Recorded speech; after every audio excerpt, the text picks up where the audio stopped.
In the glittering penthouse, the lights flickered back on after the storm. Vivian Sterling stood before an uncut birthday cake. No guests, no well wishes, just the rain drumming against the windows. Carter Hayes, the electrician and single father, pulled his tool bag over his shoulder, ready to leave. Vivian suddenly lunged forward, gripping his sleeve like someone afraid of falling off a cliff. "Don't go." Her eyes were bright red. "It's my birthday today. You're the only one who came. Please, stay with me." Carter Hayes had never planned to be in a place like this. At 36, he'd built a quiet life from the rubble of a tragedy most people couldn't imagine surviving. He worked contract maintenance jobs, electrical repairs mostly, the kind of work that kept the lights on without asking questions or demanding explanations.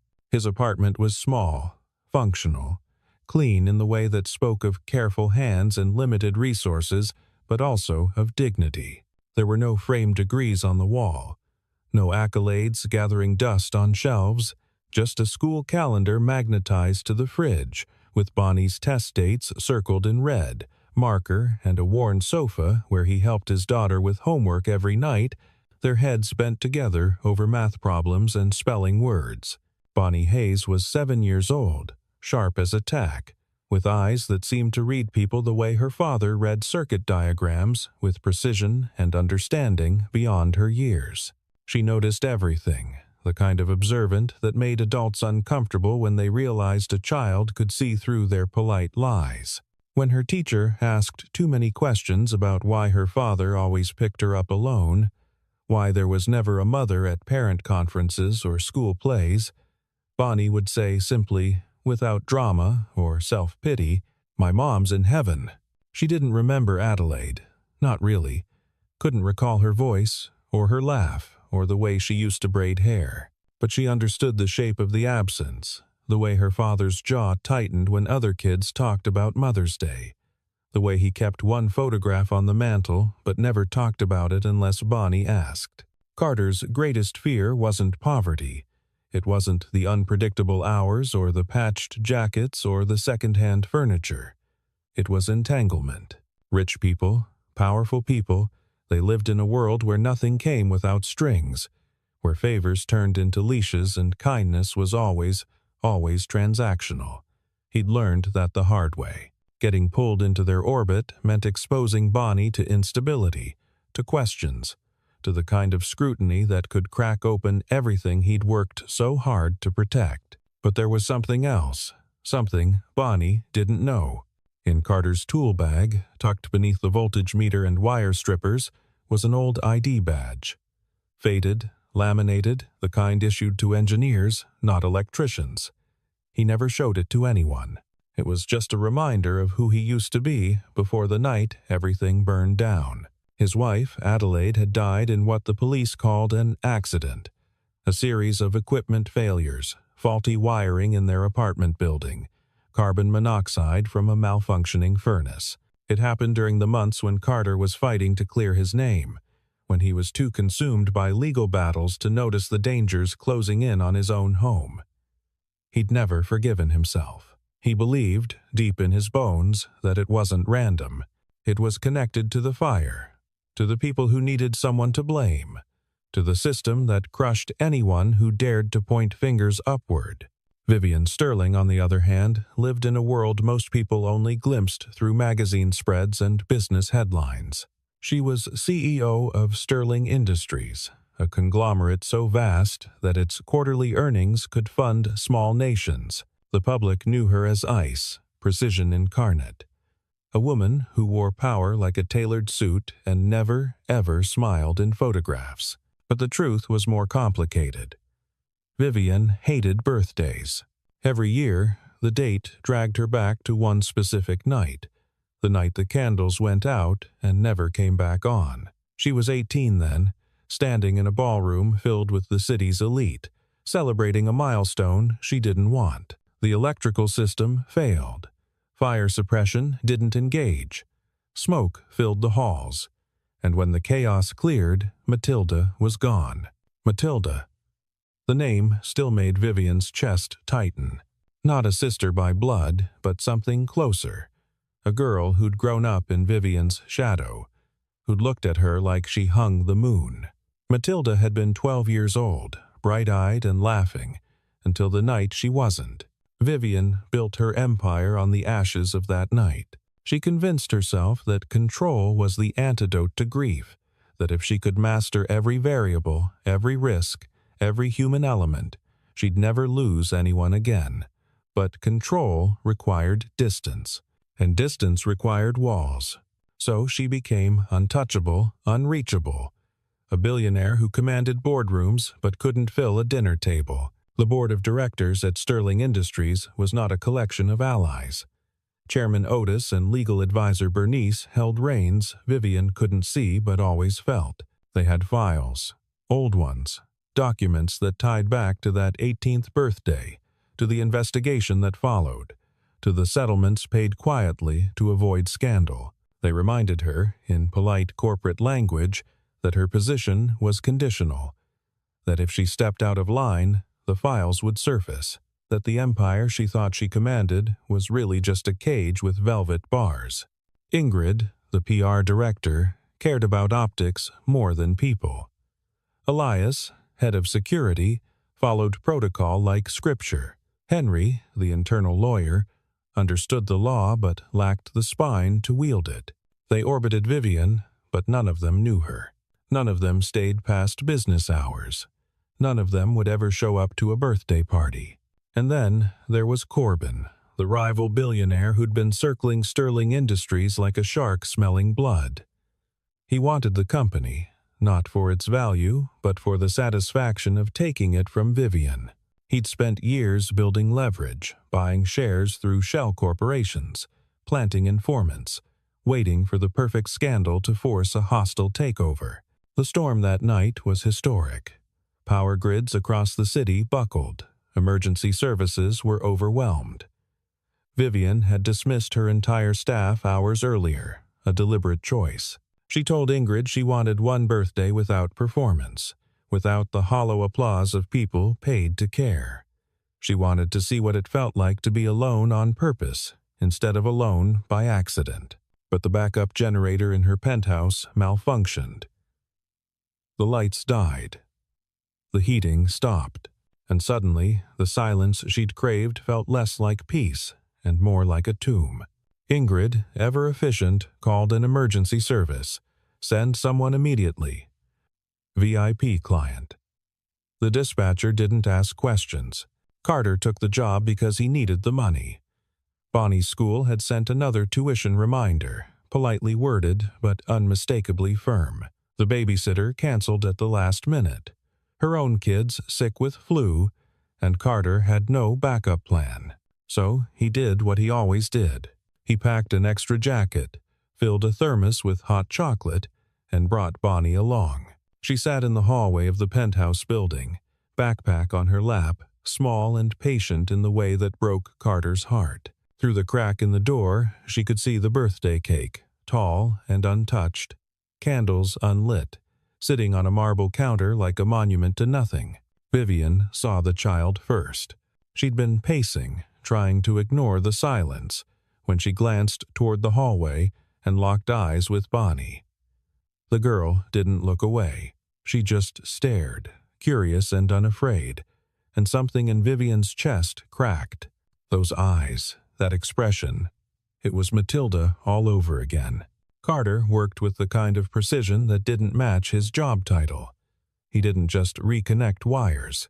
He diagnosed the system like an engineer, checking load distribution, inspecting the transfer switch, testing capacitors, reviewing error logs on the control panel. He moved through the circuits like someone who understood not just how things worked, but why they failed.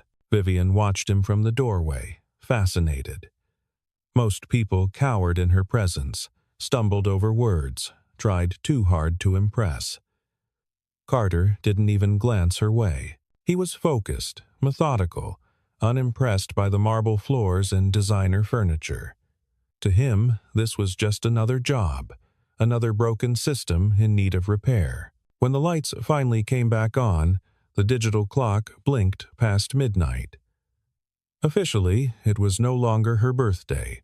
Vivian stared at the cake, at the empty chairs, at the floor-to-ceiling windows reflecting a woman standing alone in a palace built for crowds. The mask she wore so carefully, the one that made board members flinch and competitors retreat, it slipped. Just for a moment. Carter picked up his tool bag, checked on Bonnie, and turned toward the door. That's when Vivian moved. Not with the calculated grace she used in business, but with something raw and desperate. She crossed the room in 3 steps and grabbed his sleeve, fingers tight like someone gripping a ledge. "Don't go." Carter stopped, looked at her, really looked, maybe for the first time. Her voice cracked. "It's my birthday. You're the only one who came. Stay with me, please." It wasn't a command. It wasn't manipulation. It was the sound of someone who'd run out of ways to pretend they were okay. By the next morning, the consequences had already begun. Elias reviewed the security footage from the hallway. The cameras had captured Vivian standing close to Carter, her hand on his arm, the angle just ambiguous enough to suggest intimacy where there was none. It didn't matter that nothing happened. The optics were damaging. Finn, the investigative journalist who specialized in financial elite scandals, received an anonymous tip. Powerful CEO spends night with working-class electrician. The message included timestamps, the building address, and a blurry still from the security feed. Corbin's fingerprints were all over it, though no one could prove it. Ingrid was livid. If this hits the press, the stock will tank. Shareholders will demand answers. We need to control the narrative. She ordered Elias to identify Carter, run a background check, and handle it discreetly. Translation: find leverage, apply pressure, make the problem disappear. Otis and Bernice convened an emergency meeting. They saw opportunity where Ingrid saw crisis. Carter was a weakness, a crack in Vivian's armor. If they could weaponize him, they could force her compliance on the upcoming merger deal, the one she'd been resisting for months. Carter went home that morning feeling uneasy. Bonnie, oblivious to the tension, chattered about the lonely cake lady all through breakfast. She didn't understand why her father seemed so distracted, why he kept checking his phone, why he told her not to mention the penthouse to anyone at school. Carter reminded himself of his cardinal rule. Don't get involved with rich people's problems. Don't let their chaos bleed into Bonnie's life. Stay small, stay safe, stay invisible. When a courier arrived that afternoon with an envelope, Carter almost didn't open it. Inside was a thank you note, handwritten on expensive stationery, and a check for $5,000. He stared at it for a long time. Then he wrote a single word on a piece of notebook paper, sealed it in an envelope, and sent it back. No. Vivian received the rejection in her office. She'd been preparing for a board meeting, reviewing projections, fortifying herself for another round of passive-aggressive power plays. When her assistant handed her Carter's response, she stopped. No one said no to her. Not like this. Not without explanation or negotiation. Just a flat, unadorned refusal. For the first time in years, Vivian felt something other than control or emptiness. She felt curious. Over the next week, Vivian did something she hadn't done in a decade. She left the tower. No driver, no security detail, just a borrowed car and directions to Carter's address. She wore jeans and a plain jacket, the kind of anonymous outfit that made her invisible. She found the apartment building easily enough. Small, clean, tired in the way that came from age, not neglect. She watched through the lobby window as Carter helped Bonnie with her homework at a kitchen table, the light above them flickering slightly, the kind of flicker he probably planned to fix once he had time. Bonnie's laughter carried through the glass. Carter smiled, a rare, unguarded expression that transformed his whole face. Vivian realized, standing there in the cold, that she didn't know what real looked like anymore. Everything in her world was performance. But this small moment of a father and daughter navigating fractions together, This was real. She knocked. Carter opened the door, saw her, and his expression shifted from surprise to wariness. "I wanted to thank you properly," Vivian said. "Not with money, just thank you." Bonnie peeked around her father's leg, eyes bright. "It's the cake lady." Vivian offered a compromise. A legitimate contract, not charity. Sterling Industries ran a charitable foundation that needed facility maintenance, electrical work, safety inspections. The pay was fair, the terms clear, everything documented and professional. Carter hesitated. He didn't trust it. But Bonnie needed stability. The school costs were climbing. The apartment's wiring was outdated, potentially dangerous. He could keep saying no out of pride, or he could say yes for his daughter's future. He agreed. On one condition: everything in writing. No favors, no backdoor deals, no strings. Vivian nodded. Deal. That evening, Bonnie made something in her room. She emerged an hour later with a handmade birthday card, folded construction paper with crayon drawings of candles and lopsided letters that spelled, "Happy late birthday." She handed it to Vivian with the solemnity of someone presenting a crown jewel. Vivian took it. Her hands shook. It was the first real gift she'd received in longer than she could remember. Not corporate flowers or strategic wine baskets, but something made with thought, with care, with the assumption that she mattered. She looked at Carter. He was watching his daughter, pride and protectiveness written across his face. For a moment, Vivian understood what she'd been missing. Not power, not control. Just this. Connection that didn't require contracts or cameras or carefully managed images. But the world Vivian lived in didn't allow for simple things. Corbin accelerated his plan. If a rumor couldn't destroy Vivian's credibility, maybe a crime could. He orchestrated an electrical failure at one of Sterling Industries' key facilities, a distribution center that supplied medical equipment to hospitals across 3 states. The sabotage was sophisticated, designed to look like negligence, and the technical signature matched Carter's repair methodology. Ingrid faced mounting pressure from the board and the press. Shareholders were jittery. The media was asking questions. She needed a scapegoat, and Carter was convenient. She started to believe that maybe he was using Vivian, that maybe the whole thing was a setup to extract money from a vulnerable woman. Otis issued an ultimatum. Terminate the contract with Hayes. Publicly distance yourself, or we'll do it for you and the fallout will be worse. At the same time, Carter started noticing things. A car that seemed to follow him home, hang-up calls, and then the letter from Bonnie's school. An anonymous complaint had been filed, questioning his fitness as a parent, citing unstable employment and questionable associations. Carter felt ice spread through his chest. They were going after Bonnie. His nightmare scenario, the one thing he couldn't defend against alone. A man approached him outside the school, nondescript, forgettable. Walk away from Vivian Sterling. Forget you ever met her, or the complaints get worse.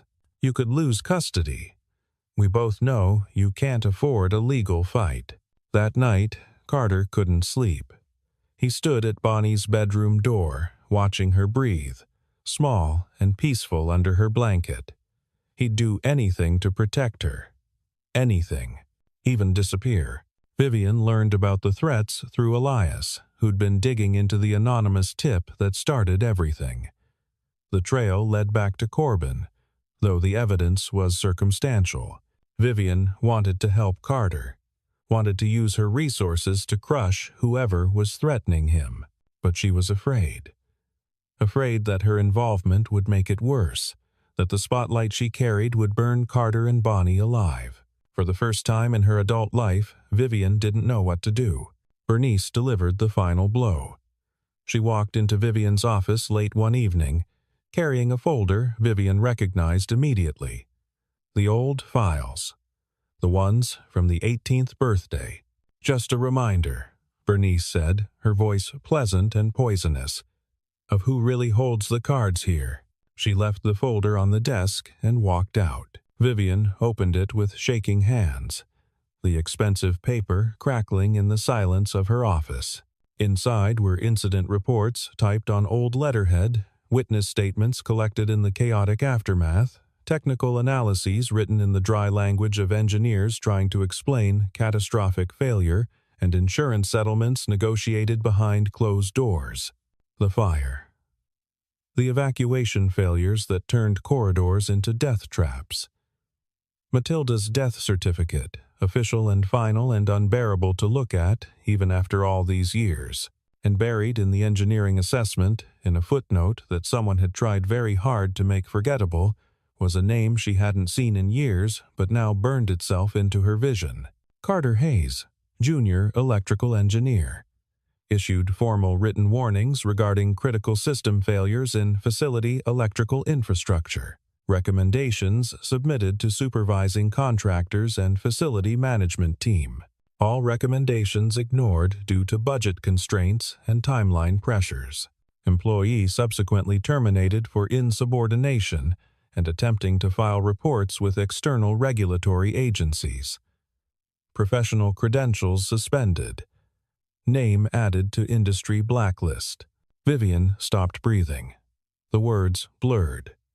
She read them again, then a third time, each pass making the truth more inescapable and more horrific. Vivian stopped breathing. The investigator who'd handled the case had noted that Hayes had been made the scapegoat to protect higher-level contractors and facility managers. The real blame lay with corners cut during construction, with inspectors bribed to sign off on substandard work, with a chain of decisions that prioritized profit over safety. Carter had tried to stop it, and they destroyed him for it. Vivian sat in the dark, the folder open in front of her, and realized the full weight of what she'd done. Not intentionally, not directly. But her family's event, her birthday, had been the catalyst for Carter's ruin, for Adelaide's death, for everything he'd lost. She found him the next morning at a coffee shop near his apartment. He was waiting for Bonnie's school bus, nursing a cup that had gone cold. "I know who you are," Vivian said quietly, sliding into the seat across from him. Carter looked up, saw the folder. Understood. That was you, 18 years ago, the Sterling estate fire. He didn't deny it. "I warned them. Nobody listened. Vivian's voice broke. Matilda died that night. She was 12. Carter's expression shifted, pain mixing with old anger. "And my wife died 2 years later, while I was fighting to clear my name, while I was too broke and too distracted to notice the wiring in our apartment was faulty, while I was so buried in legal battles that I couldn't protect my own family." They sat in silence. The weight of shared grief, of tangled fates, settled between them. "I didn't come here for revenge," Carter said finally. "I came to your penthouse because I needed the money. I stayed because Bonnie likes you, but I can't let this world, your world, destroy what's left of my life. I'm out. I'm taking the contract termination. I'm leaving." "Don't," Vivian said. Carter stood. "I have to. Then they win. Corbin, Otis, everyone who's been using us as pieces on their board. They win." Carter looked at her. Really looked. "The truth. That's all. I'll take the consequences. I'll lose the company, the reputation, everything. But I need you to tell the truth about what happened. Not for me, for Matilda, for Adelaide, for everyone they silenced." Vivian made a choice that night. She would stand with Carter publicly and let the pieces fall where they would. But she needed a strategy. She pulled Henry, the internal lawyer, into her confidence. He was scared, but he was also decent. Together, they built a case not just against Corbin, but against the entire system that had enabled the cover-up. Elias, surprisingly, offered his help. "I follow the rules," he said, "but I don't follow cowards. If you're really doing this, I'm in. Finn, the journalist, received an unusual message. An invitation to an exclusive interview, off the record, with someone who had information about the Sterling estate fire. He took the bait. The plan was risky. Corbin had to be drawn out, made to confess his involvement. And the only way to do that was to make him think he'd already won. Henry arranged a meeting, ostensibly for Carter to sign a non-disclosure agreement and accept a settlement in exchange for his silence. Corbin, smelling blood, insisted on attending personally, unable to resist the chance to watch Vivian's downfall firsthand. The meeting took place in a neutral conference room. Carter sat across from Corbin, Bernice, and Otis. Vivian was conspicuously absent, supposedly too ashamed to face the situation. Corbin slid the paperwork across the table. "Sign this. Take the money. Disappear. Everyone wins." Carter picked up the pen. "You really orchestrated all of this, didn't you?" Carter said. "The electrical failure at the facility. The anonymous complaints about my daughter. Just to hurt Vivian." Corbin smiled. "I orchestrated nothing. I simply facilitated consequences. Vivian should have been more careful about who she associates with. And 18 years ago?" Otis stiffened. "That's not relevant to this discussion." "It's completely relevant," Carter said. "Because you were on the board then too, weren't you? You knew the facility wasn't up to code. You knew the electrical systems were compromised.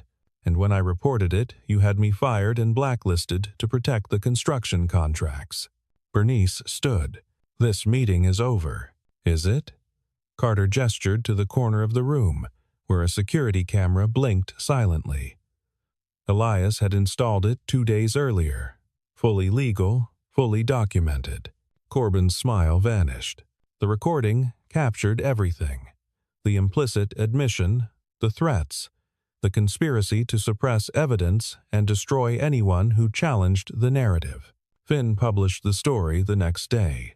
Not a sensational hit piece, but a carefully researched investigation that laid out the connections between the original fire, the cover-up, the ongoing intimidation, and Corbin's attempt to weaponize tragedy for a corporate takeover.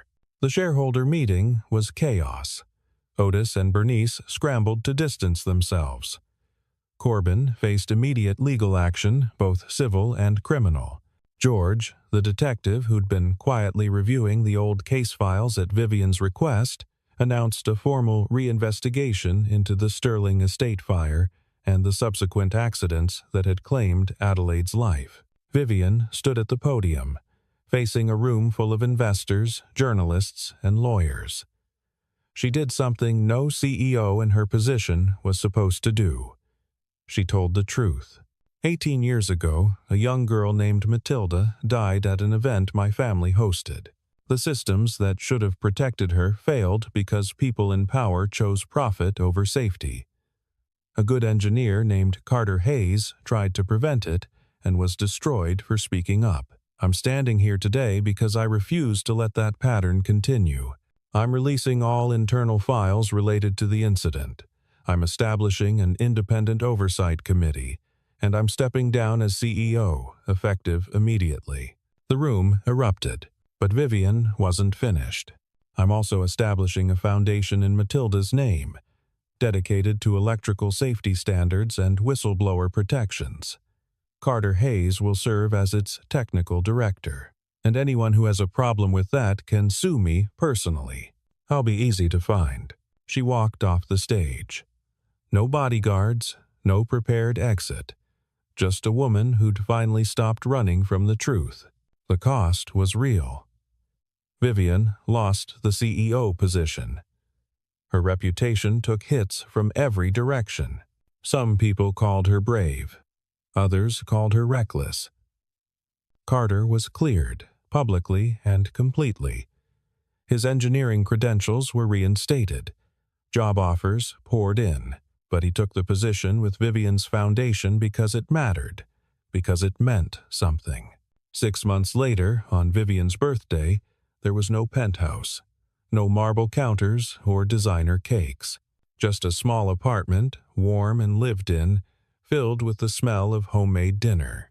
Bonnie had insisted on baking the cake herself. It was lopsided, the frosting uneven, the candles stuck in at odd angles. It was perfect. Vivian stood in the doorway, hesitant. "I don't want to intrude. I know you have your own traditions." Bonnie grabbed her hand. "Don't go. It's your birthday. You're supposed to be here." Carter met Vivian's eyes across the small kitchen. The wariness had softened. Not gone, but softened. "If you want to stay." Vivian sat down. Bonnie lit the candles with solemn concentration. They sang off-key. The cake was too sweet and slightly burnt on one side.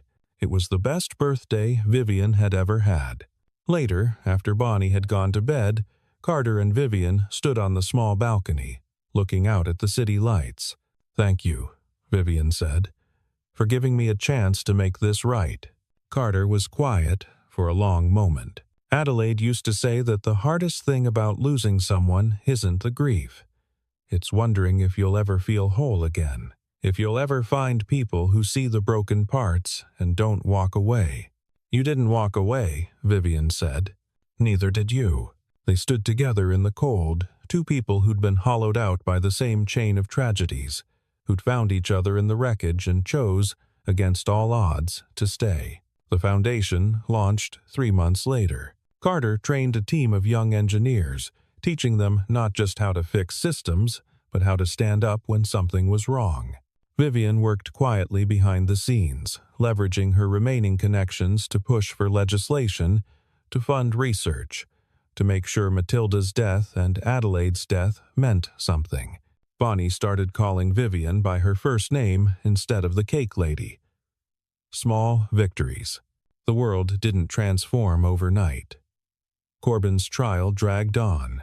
Some board members at Sterling Industries escaped consequences through legal maneuvering. Injustice didn't evaporate just because two people decided to fight it, but something had changed. Something small and stubborn and real. On the anniversary of the fire, Vivian and Carter visited Matilda's grave together. They didn't bring flowers. They brought a framed photograph of the Foundation's first graduating class, young engineers holding certificates, smiling. "She would have liked this," Vivian said. Carter nodded. They stood in the quiet, honoring the dead by refusing to let their deaths be meaningless. Months turned into a year. The Foundation grew. Carter's apartment became a gathering place, cramped and chaotic, filled with the kind of noise that comes from people who've chosen to be there. Bonnie thrived, her sharp eyes and sharper questions finding a safe place to exist. Vivian learned how to be part of something instead of in control of everything. She learned how to sit at a dinner table without analyzing power dynamics. She learned how to laugh at Bonnie's terrible jokes and how to help with homework, and how to exist in a space where vulnerability wasn't weakness. And Carter learned, slowly, that not everyone with money was a threat, that some walls could come down without the whole structure collapsing. One evening, Bonnie asked a question that had been brewing for months. "Are you and Dad going to get married?" Vivian choked on her coffee. Carter froze mid-sentence. Bonnie looked between them, utterly serious. "Because if you are, I need to know. I'm supposed to be the flower girl, and I need to practice." They didn't have an answer. Not yet. But the question wasn't scary anymore. It was just another possibility in a future that had stopped feeling predetermined. On Vivian's next birthday, they were ready. No surprises, no grand gestures. Just the three of them and a cake that Bonnie insisted on decorating with far too many candles. "Make a wish," Bonnie commanded. Vivian looked at the small, imperfect family gathered around her kitchen table. Carter, who'd survived hell and chose forgiveness over bitterness. Bonnie, who'd turned loneliness into an invitation. She closed her eyes. But she didn't wish for anything. She already had what she needed. And when Carter said, quietly, "You don't have to leave if you don't want to," Vivian understood that the words meant something different now, not a plea born from desperation, but a choice. To build something new from the ashes of what they'd lost. To honor the dead by living fully. To stay when it would be easier to go. Vivian smiled. "I'm not going anywhere." Bonnie clapped her hands. The candles flickered. And in that small, warm room, 3 people who'd been broken by the same cruel machinery of power and silence chose each other. Not because they had to, but because they wanted to. Because some of the best things in life aren't built on contracts or carefully managed images or strategic alliances. They're built on a simple truth. Stay when everything says go, when the world makes it easier to walk away, when staying means facing hard truths and harder consequences. Stay anyway. That's where healing begins.